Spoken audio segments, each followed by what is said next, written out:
Hello students, ఒక interesting question చూద్దాం. ఇక్కడ ప్రాఫిట్ అండ్ లాస్కి సంబంధించి the cost price of an item 1 is 6 times the profit made by selling it on SP1. The cost price of item 2 is 3 times the loss made by selling it on SP2. If the cost price of both the items is the same, then what is the ratio of SP1 and SP2? ఇది మనల్ని అడిగారు. So యాక్చువల్గా ఇలాంటి question student చూడగానే ఇది SP1 SP2 ఇట్లా రెండు ఇచ్చారు దీన్ని చేయడం అనే ఆ టైప్ ఆఫ్ ఆలోచన చేస్తారు. కానీ ఇప్పుడు ఈ ప్రాబ్లమ్ని ఎంత సింపుల్గా సాల్వ్ చేస్తానో చూడండి. ఓకే, సరే. ఇప్పుడు ఇందులో ఏమడిగారంటే రెండు ఐటమ్స్ ఉన్నాయి మనకి. So this I'm taking it as item 1 and this I'm taking it as item 2. ఈ ఐటమ్ 1కి కాస్ట్ ప్రైస్ అనేది దాని ప్రాఫిట్కి 6 times. జనరల్గా మనం ఏం చేస్తాం, కాస్ట్ ప్రైస్ని 100 అని తీసుకొని చేస్తాం. కానీ ఇక్కడ నేను ఏం చేస్తున్నానంటే ప్రాఫిట్ని నేను 100 అని తీసుకుంటున్నాను. So if profit is 100, then దీని కాస్ట్ ప్రైస్ దానికి 6 times ఉండాలి కదా, అంటే 600 అవుతుంది కాస్ట్ ప్రైస్.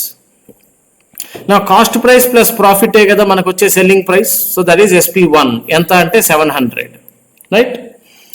ఓకే, సెకండ్ లైన్లో ఏం చెప్పారో చూడండి. The cost price of item 2 is 3 times the loss made by selling it on SP2. సరే, SP2 ఎంతో మనకు తెలియదు, 3 times ఆఫ్ లాస్ చేయాలి అది అని అంటున్నారు. అయితే ఇక్కడ ఒక క్యాచ్ ఏముంది, if the cost price of both the items is the same అంటే ఇప్పుడు సెకండ్ ఐటమ్ కూడా కాస్ట్ ప్రైస్ అయితే ఎంత ఉండాలి, 600 ఉండాలి. అప్పుడు దానికి లాస్ వచ్చింది 3 times ది లాస్. అంటే ఇప్పుడు ఇక్కడ ఎంత ఉంటే దానికి 3 times అయ్యి ఇది 600 అయ్యి ఉండాలి. ప్రాఫిట్ ప్లేస్లో ఇక్కడ లాస్ కదా వచ్చింది, so that is a minus. So ఇక్కడ ఎంత ఉంటే దానికి 3 times అయ్యి 600 అయ్యి ఉండాలి.